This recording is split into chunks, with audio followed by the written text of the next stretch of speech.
There was a baby dragon. Michaelmas today. So really and truly, Michaelmas is the feast day or the celebration of St. Michael. And you might go, but I don't do the saints. I'm not Catholic. Why would I do this? Why would I bring this into my homeschool? And so, especially if you're new to Waldorf, you might not realize what a big deal the Michaelmas or Michaelmas celebration is. And how often it's utilized as sort of this great casting out of negativity and casting out of the dragons. So dragons is really what the really sort of conquering these inner dragons. So you may not realize that it's a pretty big thing, and that's okay. And it's okay that even if you do realize it, you decide, hey, I don't really resonate with that. Totally okay too. There are no rules here. No rules when it comes to this. And remember, especially most of our fellowship homeschools, so you get to make the rules. What the festival is, and then we'll talk about age appropriateness for each festival. And then I'll just sort of be grabbing comments as we go. So if you've got comments or questions, please ask them. Looks like we've already got a comment here. The Knitting Pumpkin says we planned it for a one day festival, then realized why you suggest taking a week to celebrate it. Really and truly, I think that it's one of my favorite festivals, and in our home we touch on all of the traditional Waldorf festivals throughout the year, but there are a couple that we resonate very deeply with. Michaelmas being one of them, the Lantern Walk being one in so St. Martin in November, and we also do a lot of Day of the Dead stuff to remember our heritage. And at the end of October, beginning of November, we also really highly resonate with St. Nicholas and Advent, and then some of the spring festivals as well. So this is like the beginning of high festival time, and that can also be like overwhelming because there's so many of them, especially if you're homeschooling at the same time. Festival planner, I talk about, I might like it, so if you're gonna like maybe take a sheet of paper and write this out. So I'm gonna write what the festival is and what it means to you. Sort of put together any background that you are going to want to capture, as far as like making sure that you understand the festival. Maybe it's a podcast or a video we've done. In fact, we did a video on celebrating festivals with big kids that had a ton of information in it back a few weeks ago. So you might want to check that out. You'll want to look at any library book recommendations that you might want to pick up. You'll want to think about sort of how you're going to bring it to your children. You'll want to think about menu. So what are you going to eat at this festival, even if it's just in your home? We have a co-op group that we celebrate with now, but for many, many years, we have just celebrated by ourselves. And so, and that can be a really amazing family gathering. You'll want to think about, again, how you're going to bring it to your children, any songs you might want to sing, any verses you might want to include that week. And so really start to think about all of these things as you're starting to plan your festivals. I do that sort of festival planning for every festival we do. And if you are a member of our Planning for Peace group or our Thinking, Feeling, Willing program, which would be in Mom Lesson 6, we have a festival planner in there. There's also a festival planner in the Mom Lesson on Festivals if you are, again, a Thinking, Feeling, Willing member. So, and I have to comment over here. My dear friend, Chris, I love you. She's on Instagram. I am not perfect, but I am amazing at festivals. Thank you, Chris. I love you. I hope you have a wonderful day. So, what is Michaelmas all about? So, at the core of it, and why do we celebrate St. Michael and St. George at the same time? Why do I celebrate these dudes at all? Because absolutely there will be a group of moms that are like, I don't even want to. Where are we celebrating these guys? So I am going to encourage you. One, you can always, if you're doing a play or a story, change it to Georgina from George if you'd like. That's totally fine if you are sort of telling a story. In fact, when we cast our little play that I'm going to talk about in a minute for our co-op, I left it open. It could be a female or a male role, whoever wanted it. It was fine. I figure everybody gets a chance to be a hero. It doesn't matter what your sex is. So what is the story about? So at the core, Saint Michael is the archangel. He wasn't as Michael. He wasn't a person. He is the archangel that casts Satan or Lucifer out of heaven. So that's the scriptural or biblical background to this festival. And you might be thinking, okay, but I don't do the Bible. I don't do those things. I don't do religion. That's okay. You can absolutely connect more with St. George if you'd prefer. The St. George story is a little bit different. He's like somebody who's, who's saving the princess from the dragon. You don't even have to save anybody. It's really and truly at its core a festival about like casting out dragons, casting out negativity, casting out, and if you want to think of it opposite a bit of Lent, which happens in, before Easter. So in Lent, you're giving something up generally. Most Catholics do give something up for Lent. And so it's kind of opposite of that as far as times of the year. We've got, this is around the fall equinox, and Lent is generally around the spring equinox. So they sit opposite each other that way as good times to sort of recall or think about, reflect on things that maybe we want to cast out, things that maybe they're behaviors that we have, or maybe there's boundaries that we need to make, or maybe we want to be a better mom or be a better wife or partner. Excuse me. Maybe we want to do better with our homeschooling. Maybe we want to do better with our planning. There are many things that you can set as your intention as you are sort of going through this, as you are celebrating this feast day. So I would very much encourage you, as much as you're bringing it to your children, to get deeply into this festival. Don't do anything halfway. Only celebrate festivals if you can deeply get into them and really feel like you're taking it on. That's what will be meaningful for your children. That's what will end up being the what you end up bringing to them and what they will remember. And they will remember it through their adulthood. I have adult children that go, "You're doing that without me today? Really?" Yes, you live far away. How am I going to do it with you here? So really and truly think about these festivals and how you're bringing them to your family. And I dare even say, if you do not resonate with it, skip it. They'll know you don't resonate with it. They will know that it doesn't feel good to you. So don't bring it if you don't feel really good about it. So how does that sort of translate into stories for children? So I absolutely tell the story of for our faith background, of Michael hurling Lucifer out of the garden, or out of heaven. For our faith background, it's kind of an important story, and so we tell that story. And for our faith background, we also really believe that Michael had a really important role in heaven.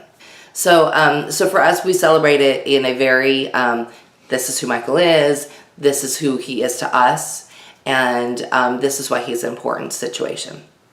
So we talk about that with all ages. With all ages, we talk about that from the time they're very little all the way through. So, like I said, it's an important day for us.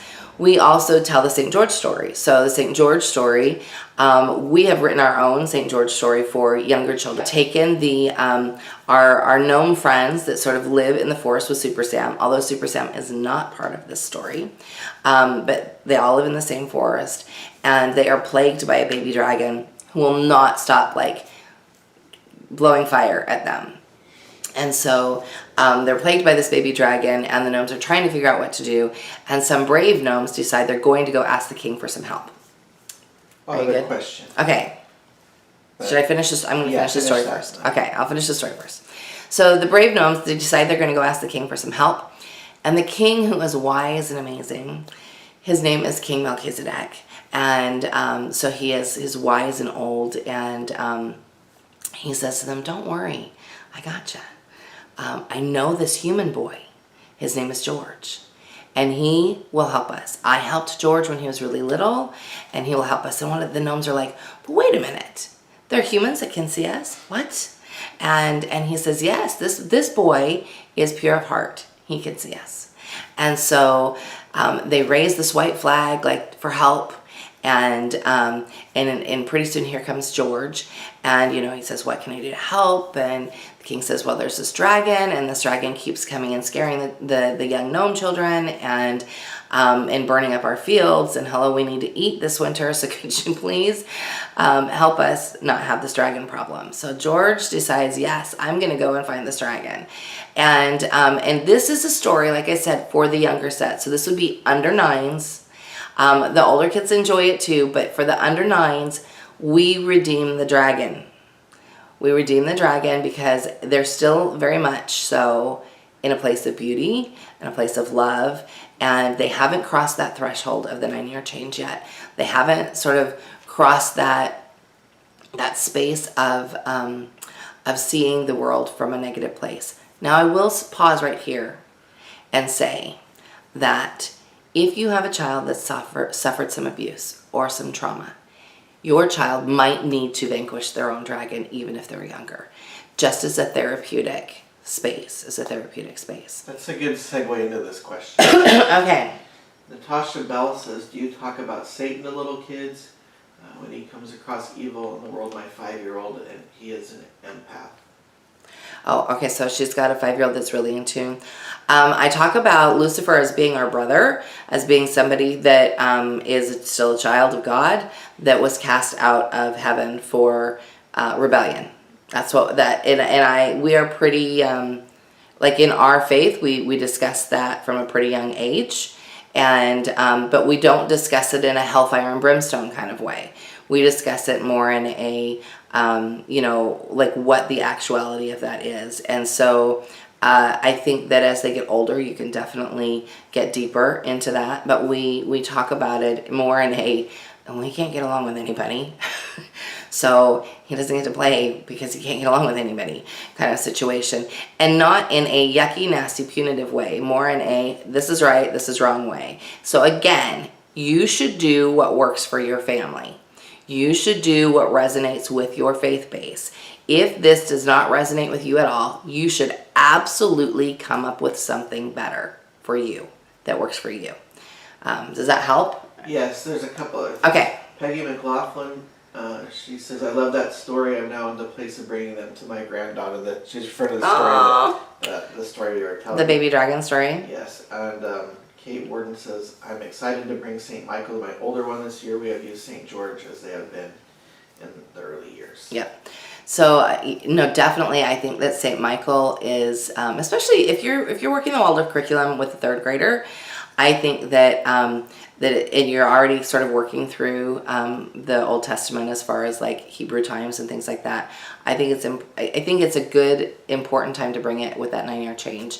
Like I said, we bring it earlier, not in a hellfire and brimstone kind of way, but we definitely bring it in a, hey, we all had things that we want to give up that we wish we didn't do. All of us, even our little ones. Like Soraya was saying, I'm really going to try to not interrupt so much because it's something that she knows is a behavioral point for her, because she gets so excited about everything that she has to interrupt. She has to interrupt. She thinks she does. Although I did try to tell her when she turned 5, you know that when you're 5, that means you can't interrupt anymore. And she was like, what? Until she realized, oh, wait a minute, Mom was just telling me that to help me not interrupt. But so the rest of the story. So George goes off and he finds the dragon, and he brings the dragon back, and he puts a muzzle on the dragon. And at first the gnomes are like, what has he got on his face? Like, what the heck? And George says, oh, it's because I put this muzzle on him. He asked me to put the muzzle on him because he has the hiccups. And whenever he has the hiccups, he breathes out fire. And he has been coming here to try to get some healing from the king because he knows the king will help him. And every time he gets close, he has the hiccups and he burns the fields. And he scares you guys. So I put the muzzle on so he could get close to the king. so the king could help him. So the king comes through the mass of little gnome children, and he pulls out his healing bag with some healing crystals, and he touches the dragon on his nose, and the hiccups are gone. And so that's a perfect place to take it for young children. Redemption of the dragon, redemption of things that we are trying to cast out, redemption because we're getting better, we're changing things. And it's a perfect place to take it. In the end, the dragon asks to stay in the woods with the gnomes, promises not to burn anything else down, and asks if he can hang out to help make bread every week. And the gnomes are like, woohoo! And they make dragon bread to celebrate the dragon.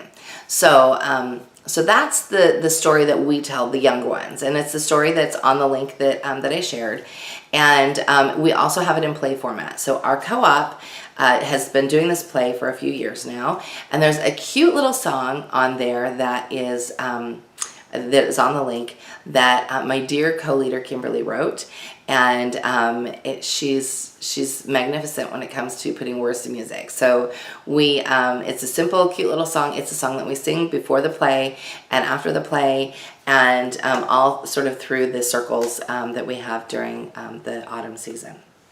So that's the story and the song element of it. And do you have some more? Oh, Peggy McLaughlin says, Melissa, you recommend always pre-read your stories, yes. Oh, yes. Oh, yes.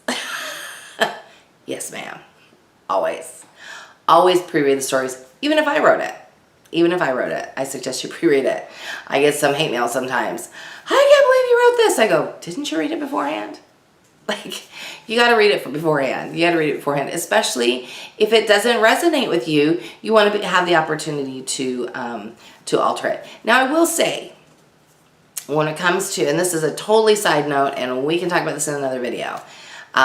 When it comes to those fairy tales, though, pre-read it. Try not to change any archetypes because that messes with the whole story. So you can soften some things. But there's like a black and white issue that they're still in when they're in first grade. So you kind of need to leave those fairy tales alone. But definitely pre-read them. So you're not reading it and then stumbling because you go, oh, wait a minute, I don't want to use those words. And then stumbling. So make sure you pre-read it. Make sure you digest it for yourself. And then when you've digested it and it sort of lives in you, then you can bring it to them. And you're not reading it. You are telling it. And that's really the best way, is if you're telling it. So let's see. I was trying to think. With regards to the dragon as as they get older, so they've done this redeeming of the dragon when they're young, and then as they get older, we start to sort of, like I said, vanquish this dragon, because the older we get, the harder it feels to conquer things, the harder it feels to sort of let go of things that we're really struggling with, and that goes for adults too. So I absolutely take part in this festival, and we encourage any adult children that come to visit that we do the same thing. And we might do some celebrations a little bit early. We have my middle son is coming for a visit tomorrow. Yay, Jacob. I'm actually hoping that Jacob will do a video with me, so but I haven't asked him yet, so I think I will ask him when he gets here tomorrow. I think it would be really good, especially for those of you who have followed us for a long time, to sort of see this child that was my hardest child to teach, to see what a magnificent human being he has turned into. So, yeah, I'm gonna hopefully, try to get him to do a little video with me. So stay tuned for that sometime this week. It'll be impromptu, I'm sure. So let's see. What about menu when it comes to this festival? So dragon bread is iconic. It is iconic. Not just Waldorf, but kind of iconic European when it comes to Michaelmas. A lot of people will make theirs sweet, and there have been years when we've done it sweet, more like cinnamon roll style, and then there have been years when we've done it more savory. Like there was a year that I found teeny tiny pepperoni, and we made dragon scales out of its back. It was, remember that one, honey? Do you remember that dragon bread that we made? Yeah. At the other house, and we made, it was a big deal. And he sort of had the fire breathing out of his mouth was, like some great marinara sauce. And I mean, it was a really good dragon bread that year. And we have had years, remember when we lived in Idaho Falls, especially if my dear friend Chris is still listening, when we lived in Idaho Falls, the gals at Great Harvest Bakery made our dragon bread for us. And I remember calling, and there was some college students. And I say that to Chris because Chris owns a Great Harvest in Rexburg and a Great Harvest Bakery in Rigby. And so if you are in that area, go visit my friend Chris. She's an amazing human being. But I had called, and they had some college students that were art students, and they were like, we'll take that on. So they made the most gorgeous dragon bread for us one year. Do you have questions on that side? Oh, a few things. Peggy McLaughlin thanks you about the advice. Says, I followed your advice a long time now, and it's never led me wrong. Thanks, Aaron Peggy. Snizek says, I memorized quite a few of our favorite stories in kindergarten and first grade verbatim. I made sure to find the very books I read as a child because of the words. That's so lovely. That's so lovely when you have books like that. If you have books that you remember from your childhood, call your mother and ask her if she still got them. I have a Hans Christian Andersen that I have had since I was 1. Anyway, so that is Michaelmas or Michaelmas, however you want to call it. And I really hope that you'll take this festival and you'll have fun with it. Because even though there are some kind of dark things that we're doing, or some more serious things with regards to casting things out and giving things up, and I will say, I would not have a conversation with a 3-year-old about giving things up. I would have more conversation like, hey, how about we are going to celebrate this festival and we're going to try to share more. We're going to try to clean up more. Or we're going to, and just sort of like think about things in that way, not in a punitive way, in a very sweet, loving family way. That's really the best way to sort of go about it. So, yeah, I think we're good on that one. Any other questions or comments on the Facebook end? No. All right. I think we're done for today. Have a wonderful week. There was a We'll see you baby later. dragon Bye. who lived deep in the woods, a fire-breathing dragon that was misunderstood. Young George was brave and kind to help the gnomes this time. To help the gnomes this time.